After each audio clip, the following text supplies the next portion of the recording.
50 lakh loan ಕೊಡಿಸ್ತಾ ಇದ್ದೀನಿ. ಹೇಳು, ಎಷ್ಟು ಕಮಿಷನ್ ಕೊಡ್ತೀಯ? ಕೊಡೋಣ ಬಿಡು, ಎಷ್ಟು ಬೇಕು? 10 ಅಲ್ಲ 20% ಕೊಡ್ತೀನಿ. ಈಗಲೇ ಅಡ್ವಾನ್ಸ್ ಕೊಡ್ತೀನಿ, ತಗೋ. ಸುಮ್ಮನೆ ತಮಾಷೆಗೆ ಹೇಳದ್ನ ನಿಜ ಅನ್ಕೊಂಡ್ಬಿಟ್ಯಾ? ನೀನ್ ಕೊಡೋದೇ ಆದ್ರೆ ನನ್ನ ಕಮಿಷನ್ ಕೊಡ್ಬೇಡಪ್ಪ. ಹೆಸರಿಗೆ ತಕ್ಕಾಗೆ ಜನಗಳಿಗೆ ಶುದ್ಧವಾದ ನೀರನ್ನು ಕೊಡು, ಅದು ಸಾಕು. ತಗೋ ಪೇಪರ್ಸ್, 3ನೇ ನಂಬರ್ ಟೇಬಲ್ ಸಬ್ಮಿಟ್ ಮಾಡು. ಮಿಕ್ಕಿ ಡೀಟೇಲ್ಸ್ ಅವ್ರು ಹೇಳ್ತಾರೆ. ಥ್ಯಾಂಕ್ಸ್ ಕಣೋ. Wish you all the best.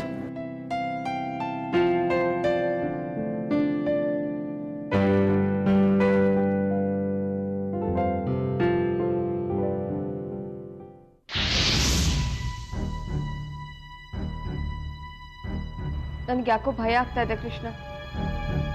ನೀನ್ ಇನ್ನೊಂದ್ಸಾರಿ ಯೋಚನೆ ಮಾಡ್ಬೇಕಾಗಿತ್ತು ಅಲ್ಲ. ಸತೀಶ್ಗೆ 50 ಲಕ್ಷ ರೂಪಾಯಿ ಲೋನ್ನ ಶ್ಯೂರಿಟಿ ಡಾಕ್ಯುಮೆಂಟ್ ಚೆಕ್ ಮಾಡದೆ ಸ್ಯಾಂಕ್ಷನ್ ಮಾಡಿಸಿದ್ಯಲ್ಲ. ವ್ಯವಹಾರದಲ್ಲಿ ಸಂಬಂಧಗಳು ಗೆಳೆತನ ಸುಳಿಬಾರ್ದು ಅಂತ ನೀನೇ ಹೇಳ್ತಿದ್ದೆ. ಆದ್ರೆ ಪ್ರೊಸೀಜರ್ ಪ್ರಕಾರ ಲೋನ್ ಸ್ಯಾಂಕ್ಷನ್ ಮಾಡೋದಕ್ಕೆ ಹೋದ್ರೆ ಅಟ್ಲೀಸ್ಟ್ 1 ತಿಂಗಳು ಟೈಮ್ ಹಿಡಿಯುತ್ತೆ. ಅಪ್ಪ ಅವ್ನು ತುಂಬಾ ಅರ್ಜೆಂಟ್ ಅಲ್ಲಿದ್ದ. ಅಂಡ್ ಅವನೇನೋ ಸಾಧಿಸ್ಬೇಕು ಅನ್ನೋ ಹುಮ್ಮಸ್ಸಲ್ಲಿದ್ದಾನೆ, ಕಷ್ಟದಲ್ಲಿದ್ದಾನೆ. ಒಬ್ಬ ಒಳ್ಳೆ ಸ್ನೇಹಿತನಾಗಿ ಅವನಿಗೆ ಸಹಾಯ ಮಾಡೋದು ನನ್ನ ಧರ್ಮ. ನಾನು ಅದನ್ನೇ ಮಾಡಿದ್ದೀನಿ ಅಷ್ಟೇ. ಎಲ್ಲದಕ್ಕಿಂತ ಹೆಚ್ಚಾಗಿ ನನಗೆ ಅವನ ಮೇಲೆ ನಂಬಿಕೆ ಇದೆ. ಇದು ನಂಬಿಕೆ ಪ್ರಶ್ನೆ ಅಲ್ಲ ಕೃಷ್ಣ. ದುಡ್ಡು ಎಂತ ನಂಬಿಕೆನೂ ಹುಸಿ ಮಾಡುತ್ತೆ. ಅದಕ್ಕೆ ಸಾಲ ಕೊಟ್ಟು ಸ್ನೇಹ ಕಳ್ಕೋಬೇಡ ಅಂತ ದೊಡ್ಡವ್ರು ಹೇಳಿರೋದು. ಏನಾದ್ರೂ ಹೆಚ್ಚು ಕಡಿಮೆ ಆದ್ರೆ ನಿನಗ್ ತೊಂದರೆ ಆಗುತ್ತೆ ಕೃಷ್ಣ. 50 ಲಕ್ಷ ರೂಪಾಯಿ ಸಣ್ಣ ಅಮೌಂಟಾ? ಸಂಧ್ಯಾ, ಈಗ ನಿಮ್ಮಪ್ಪ ನಿನ್ನ ಹೆಸರಲ್ಲಿ 1.25 ಕೋಟಿ ರೂಪಾಯಿ ಸಾಲ ತಗೊಂಡಿದ್ದಾರೆ. ಅಕಸ್ಮಾತ್ ಅವ್ರು ನನಗೂ ಇದಕ್ಕೂ ಸಂಬಂಧ ಇಲ್ಲ ಅಂತ ಎಲ್ಲ ನಿನ್ನ ತಲೆ ಮೇಲೆ ಹಾಕಿ ಕೈ ತೊಳ್ಕೊಂಡ್ರೆ?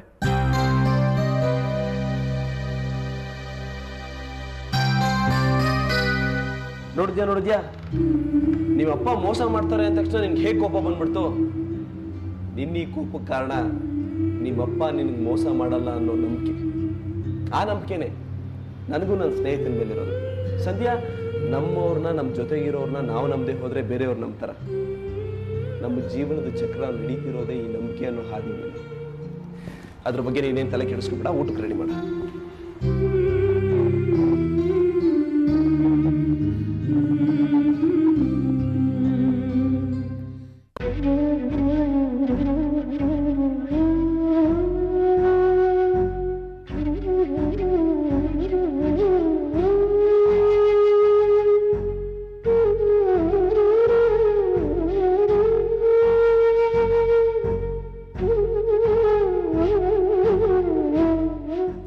ನಿಮ್ಗೆ ಈಗ ನೆನಪಾದ್ಲಾ? ಹಾಗಲ್ಲ ನೇತ್ರ, ನನಗೂ ನಿನ್ನನ್ನು ಎಷ್ಟು ಹೊತ್ತಿಗೆ ನೋಡ್ತೀನಿ ಅಂತ ಅನಿಸ್ತಾ ಇತ್ತು. ನಿಮ್ಮ ತಂದೆ ಏನಂತಾರೋ ಅಂತ ಸುಮ್ಮನಿದ್ದೆ. ಆದರೆ ಇವತ್ತು ನನ್ನ ಕೈಲಿ ತಡ್ಕೊಳಕ್ಕಾಗಲಿಲ್ಲ. ನಾನು ನೀನು ನೋಡಬೇಕು ಅನ್ನಿಸ್ತು, ಬಂದ್ಬಿಟ್ಟೆ. ಹೇಗಿದ್ಯಾ ನೇತ್ರ?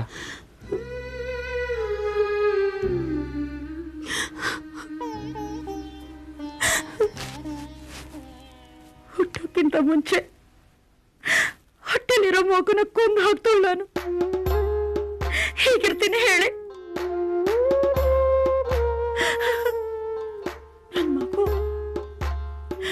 ನನ್ನ ದೇಹನ ಬಿಟ್ಟು ಹೋಗಿರ್ಬೋದು, ಆದ್ರೆ ನನ್ ಮನ್ಸನ್ ಬಿಟ್ಟು ಹೋಗಿಲ್ಲ ರೀ.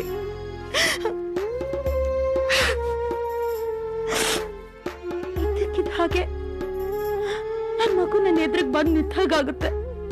ಕೈ ಚಾಚಿ ಅಮ್ಮ ನನ್ನನ್ನು ಎತ್ಕೋ ಅಂತ ಹೇಳ್ದಂಗಾಗುತ್ತೆ. ನನ್ನ ತಾಳಿನ ನನ್ನ ಬಾಯಲ್ಲಿ ಇಟ್ಕೊಂಡು ಆಟಾಡ್ತಾ ಇದೆ ಅನ್ಸುತ್ತೆ. ನನ್ನ ಕಿರು ಬೆರಳನ್ನ ಇಟ್ಕೊಂಡು ನಡ್ದಾಡ್ತಿದೆ ಅನ್ಸುತ್ತೆ.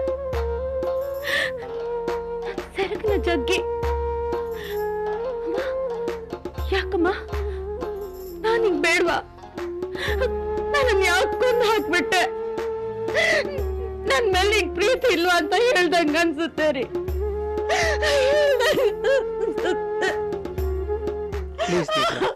ನೇತ್ರ ಪ್ಲೀಸ್ ಸಮಾಧಾನ ಮಾಡ್ಕೊಂಡು ನೇತ್ರ ಪ್ಲೀಸ್.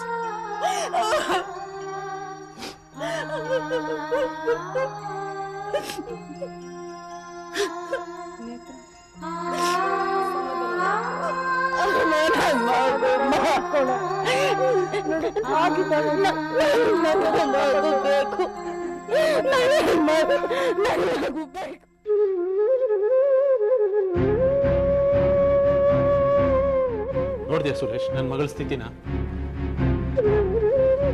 ನನ್ನ ಮಗಳು ಈ ಸ್ಥಿತಿಗೆ ಬರೋದಕ್ಕೆ ನಿಮ್ಮ ಮನೆಯವರೇ ತಾನೇ ಕಾರಣ. ಅವ್ರು ಬೇಕು ಅಂತ ಮಾಡಲಿಲ್ಲ ಮಾವ. ಬೇಕು ಅಂತಾನೋ ಬೇಡ ಅಂತಾನೋ ಪರೋಕ್ಷವಾಗಿ ಆದ್ರೂ ಅವರೇ ತಾನೇ ಕಾರಣ. ಗರ್ಭಿಣಿ ಹೆಂಗ್ಸ್ನ ನೋಡ್ಕೊಳಕ್ ಆಗಲ್ಲ ಅಂದಿದ್ರೆ ನಮ್ಮ ಮಗಳನ್ನ ನಾವು ನೋಡ್ಕೋತಾ ಇದ್ವಿ. ಇಲ್ಲ ಮಾವ, ನಾವ್ಯಾರು ಅವಳ ಕೈಲಿ ಕೆಲಸ ಮಾಡ್ಸಿಲ್ಲ. ಅವಳಾಗಿ ಹುಡ್ಕೊಂಡೋಗಿ ಕೆಲಸ ಮಾಡ್ತಿದ್ವಿ. ಇನ್ಮೇಲೆ ಒಂದು ಹುಲ್ ಕಡ್ಡಿನೂ ಎಚ್ಚಲ್ಲ ಅಂತ ಅಮ್ಮ ಹೇಳಿದ್ದಾರೆ. ಅವ್ರು ಏನೇ ಹೇಳ್ಬೋದು, ಆದ್ರೆ ಇಷ್ಟೆಲ್ಲ ಆದ್ಮೇಲೂ ನನ್ನ ಮಗಳನ್ನ ಆ ಮನೆಗೆ ಕಳ್ಸೋದಕ್ಕೆ ನಾನ್ ತಯಾರಿಲ್ಲ. ನೋಡು ಸುರೇಶ, ನಿನಗೆ ನಿನ್ನ ಹೆಂಡತಿ ಮುಖ್ಯ, ಅವಳ ಸಂತೋಷನೇ ಮುಖ್ಯ ಅನ್ನೋದಾದ್ರೆ ಈ ಮನೇಲೆ ಬಂದು ಪರ್ಮನೆಂಟ್ ಆಗಿರ್ಬೇಕು. ಮಾವ ಏನ್ ಹೇಳ್ತಾ ಇದ್ದೀರಾ? ನಾನು ಇಲ್ಲಿರೋದಾ? ಬೇರೆ ದಾರಿನೇ ಇಲ್ಲ ಸುರೇಶ್. ಮೊಮ್ಮಗುನ ಕಳ್ಕೊಂಡು ಹಾಗೆ ಮಗಳನ್ನೂ ಕಳ್ಕೊಳ್ಳೋದಕ್ಕೆ ನಮ್ಗೆ ಇಷ್ಟ ಇಲ್ಲ. ನಿನಗೆ ಹೆಂಡತಿ ಸುಖ ಸಂತೋಷನೇ ಮುಖ್ಯ ಅನ್ನೋದಾದ್ರೆ ಇಲ್ಲೇ ಈ ಮನೇಲೇ ಇರು, ಇಲ್ಲಾಂದ್ರೆ ನಿನ್ನಿಷ್ಟ. ಚೆನ್ನಾಗಿ ಯೋಚನೆ ಮಾಡಿ ಒಂದು ನಿರ್ಧಾರಕ್ಕೆ ಬಾ.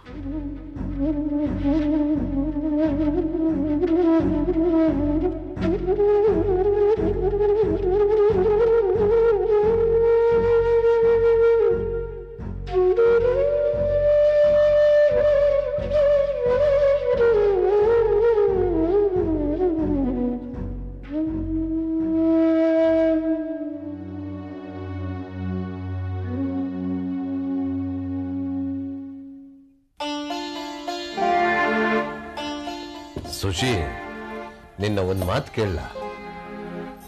ಕೇಳ್ರಿ. ಮನುಷ್ಯನಿಗೆ ಜೀವನದಲ್ಲಿ ಹಣ ಮುಖ್ಯನೋ ಗುಣ ಮುಖ್ಯನೋ? ಇದೇನ್ರಿ ಹೀಗೆ ಕೇಳ್ತಾ ಇದ್ದೀರಾ? ಗುಣನೇ ಶಾಶ್ವತ. ಹಣ ಇವತ್ತು ಬರುತ್ತೆ, ನಾಳೆ ಹೋಗುತ್ತೆ. ಹೌದು ತಾನೆ? ಆದ್ರೆ ಕೆಲವರು ಇರ್ತಾರೆ, ಹಣ ಸಿಕ್ಕುತ್ತೆ ಅಂದ್ರೆ ತಮ್ಮ ಗುಣನ ಮಾರ್ಕೊಳ್ಳೋಕ್ಕೂ ಸಿದ್ಧವಾಗಿರ್ತಾರೆ.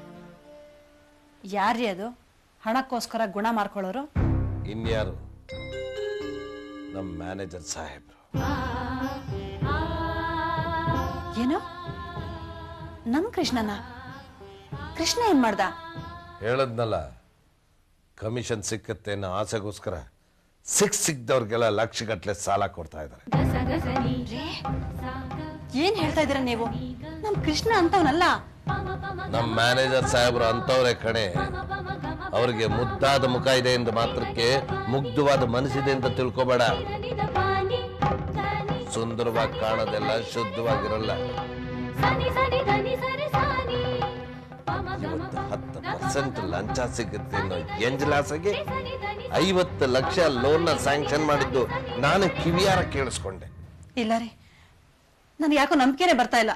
ಅಯ್ಯೋ ಹುಚ್ಚಿ, ಹೆತ್ತವ್ರ ನಂಬಿಕೆಗೆ ದ್ರೋಹ ಮಾಡಿದವನಿಗೆ ತಾನು ಕೆಲಸ ಮಾಡೋ ಕಂಪ್ನಿ ಮೇಲೆ ನಿಯತ್ತಿರುತ್ತೇನೆ. ಒಂದು ತಿಳ್ಕೋ ಸುಶಿ, ಈಗ ಇಡೀ ಪ್ರಪಂಚ ಹಣದ ಮೇಲೆ ನಿಂತಿದೆ. ಮನುಷ್ಯನಿಗೆ ಸ್ವಾಭಾವಿಕವಾಗಿರ್ಬೇಕಾದ ಪ್ರೀತಿ, ಸ್ನೇಹ, ಬಾಂಧವ್ಯ, ಅನುಕಂಪ, ತ್ಯಾಗ ಇವೆಲ್ಲ ಹಣ ಅನ್ನೋ ಬೆಂಕಿಲಿ ಉರಿದು ಬೂದಿಯಾಗಿದೆ. ಈ ಬೆಂಕಿಲಿ ಯಾವ ಭಾವನೆಗಳು ಬದುಕುಳಿಯೋದಿಲ್ಲ. ಈಗ ನಮ್ಮ ಮ್ಯಾನೇಜರ್ ಮನಸ್ಸಿನಲ್ಲಿ ಹಣ ಅನ್ನೋ ಬೆಂಕಿ ಹತ್ಕೊಂಡು ಉರಿತಾ ಇದೆ. ಒಂದಲ್ಲ ಒಂದ್ ದಿವಸ ಅದು ತಮ್ಮನ್ನೇ ಸುಡುತ್ತೆ ಅನ್ನೋದು ಅವ್ರಿಗೆ ಗೊತ್ತಿಲ್ಲ.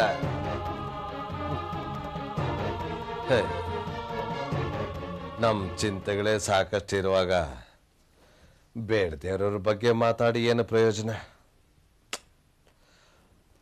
ಅದಕ್ಕೆ ಸುರೇಶ ಬೀಗರ ಮನೆಗೆ ಹೋಗಿದ್ದ ಅಂತ ಹೇಳಿದೆಯಲ್ಲ, ಅಲ್ಲಿ ಏನು ನಡೀತು ಅಂತ ಏನಾದರೂ ಹೇಳಿದ್ನ? ಇಲ್ಲ ರೀ,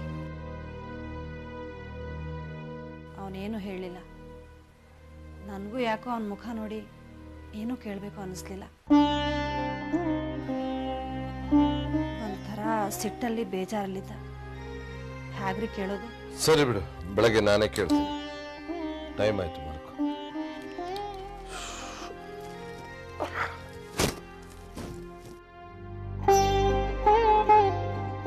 ದೇವ್ರೆ, ಕೃಷ್ಣ ಲಂಚ ತಗೊಳ್ದೇ ಇರೋ ಹಾಗೆ, ನೇತ್ರ ಮನೆಗೆ ಬರೋ ಹಾಗೆ, ಸುರೇಶನ್ ಜೀವನ ಸರಿ ಹೋಗೋ ಹಾಗೆ ಮಾಡಪ್ಪ. ಸುರೇಶ, ಏನಪ್ಪ? ನಿನ್ನ ಒಂದು ಮಾತು ಕೇಳಬೇಕಾಗಿತ್ತು. ಕೇಳಿಯಪ್ಪ. ನಿನ್ನೆ ಬೀಗರ ಮನೆಗೆ ಹೋಗಿದ್ಯಲ್ಲ, ಅಲ್ಲಿ ಅವರು ಏನಂದ್ರು ಅಂತ ಹೇಳಲೇ ಇಲ್ವಲ್ಲಪ್ಪ? ಅಪ್ಪ, ನಿಮ್ಗೆ ಹೇಳಿ ಏನು ಪ್ರಯೋಜನ ಇಲ್ಲ ಅನಿಸ್ತು, ಅದಕ್ಕೆ ಹೇಳಿಲ್ಲ. ಏನು ಹಾಗಂದ್ರೆ ನಾವು ನಿಮಗೆ ಅಷ್ಟೊಂದು ದೂರದವ್ರಾಗ್ಬಿಟ್ವಾ? ಹಾಗಂತ ನಾನು ಎಲ್ಲೇ ಇದ್ನಮ್ಮ. ಸರಿ ಕೇಳಿ, ನಾನು ನೇತೃ ಜೊತೆ ಇರಬೇಕು ಅಂದರೆ, ಅವಳ ಜೊತೆನೇ ಬಾಳ್ಬೇಕು ಅನ್ನೋದಾದ್ರೆ ನಾನು ಪರ್ಮನೆಂಟ್ ಆಗಿ ಅವ್ರ ಮನೇಲಿ ಹೋಗಿ ಇರ್ಬೇಕಂತೆ.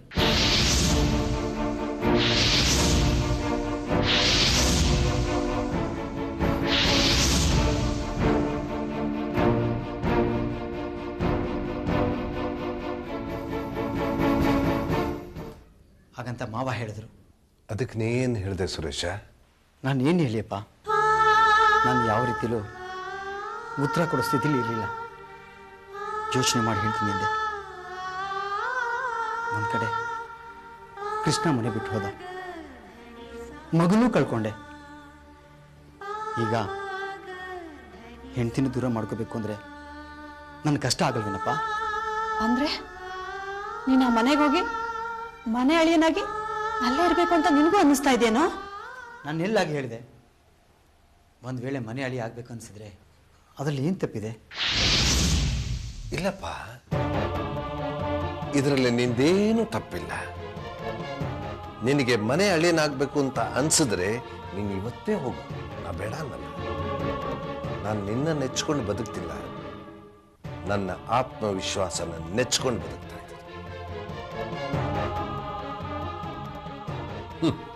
ಒಬ್ಬ ಆ ರೀತಿ ಹೋದ, ನೀ ಈ ರೀತಿ ಹೋಗ್ಬೇಕು ಅಂತಿದ್ರೆ ಹೋಗು. ನೋಡು, ನಮ್ಮ ಜೀವನನ ನಾವೇ ನಡ್ಸ್ಕೊಳ್ಳೋಷ್ಟು ಶಕ್ತಿ ದೇವ್ರು ನಮಗೆ ಕೊಟ್ಟಿದ್ದಾನೆ. ಹೋಗು, ಈಗಲೇ ಹೋಗು. ಅಪ್ಪ, ನಾನು ಏನು ಅಂದೆ ಅಂತ ಈಗ ಆಡ್ತಿದ್ದೀರಪ್ಪ? ನನಗೆ ಅನಿಸಿದ್ದನ್ನ ಹೇಳೋದು ತಪ್ಪ? ಅದಕ್ಕೆ ಯಾಕೆ ಇಷ್ಟು ಕೋಪ ಮಾಡ್ಕೋತಾ ಇದ್ದೀರಾ?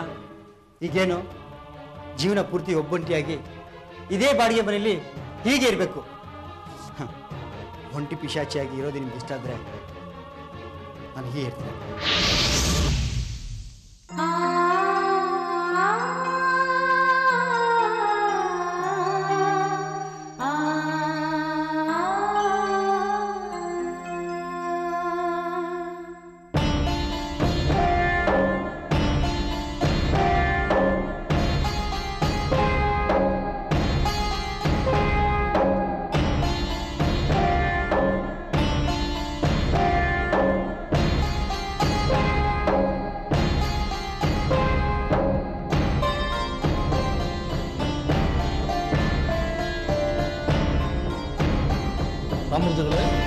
ರಾಮೂರ್ತಿಗಳೇ, ಆ ಶಂಕರ ಏನಾದ್ರು ಲೋನ್ಗೆ ಅಪ್ಲೈ ಮಾಡಿದ್ರಲ್ಲ, ಆ ಚೆಕ್ ಕಳ್ಸ್ಕೊಟ್ರ? ಇಲ್ಲ, ಬರೀತೀನಿ.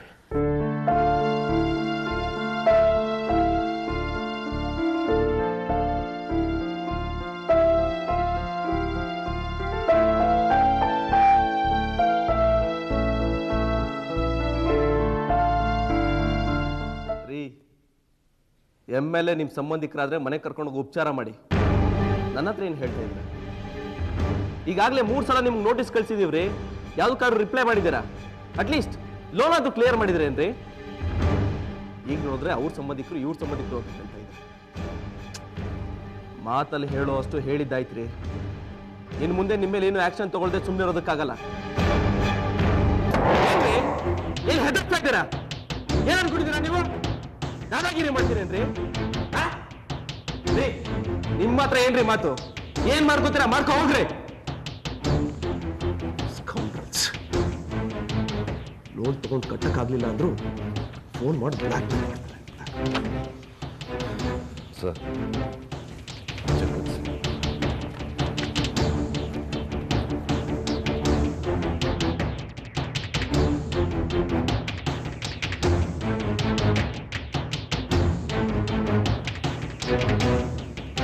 ರೀ ರಾಮಮೂರ್ತಿ ಅವರೇ, ಏನ್ರಿ ಇದು? ಏನ್ ಸರ್? 1,07,000 ಬರೆಯೋ ಜಾಗದಲ್ಲಿ 10,07,000 ಬರ್ದಿದಿರಲ್ಲ. ನಾನು ನೋಡ್ದೆ ಸೈನ್ ಹಾಕಿದ್ರೆ ಏನ್ರಿ ಗತಿ? ಇಲ್ಲಿ ಕೊಡಿ ಸರ್.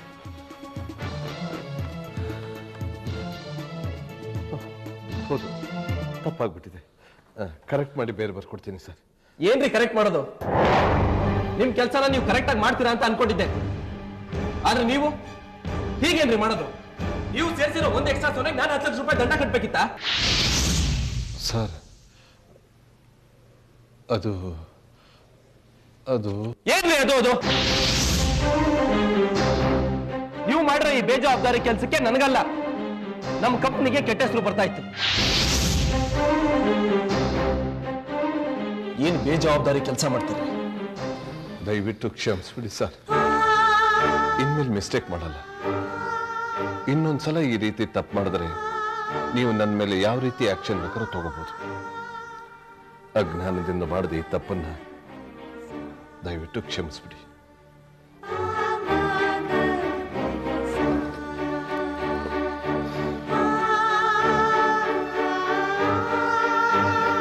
ಸರ್, ರಾಮಮೂರ್ತಿಯವ್ರು ಯಾವತ್ತೂ ಈ ಥರ ತಪ್ಪು ಮಾಡಿದವರೇ ಅಲ್ಲ ಸರ್.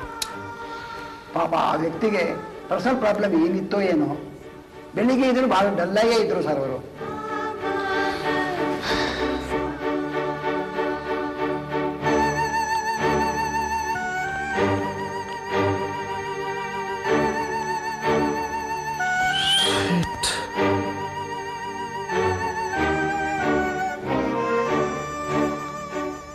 ನಾನು ಅಪ್ಪನ ಬೈದ್ಬಿಟ್ನ. ಎಂತ ಕೆಲಸ ಆಗೋಯ್ತು.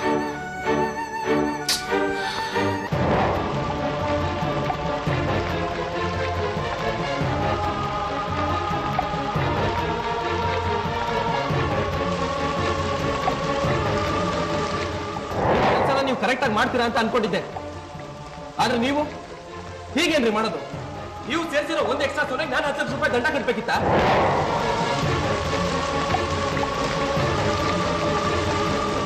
ನೀವು ಮಾಡಿರೋ ಈ ಬೇಜವಾಬ್ದಾರಿ ಕೆಲಸಕ್ಕೆ ನನಗಲ್ಲ, ನಮ್ಮ ಕಂಪನಿಗೆ ಕೆಟ್ಟ ಹೆಸರು ಬರ್ತಾ ಇತ್ತು.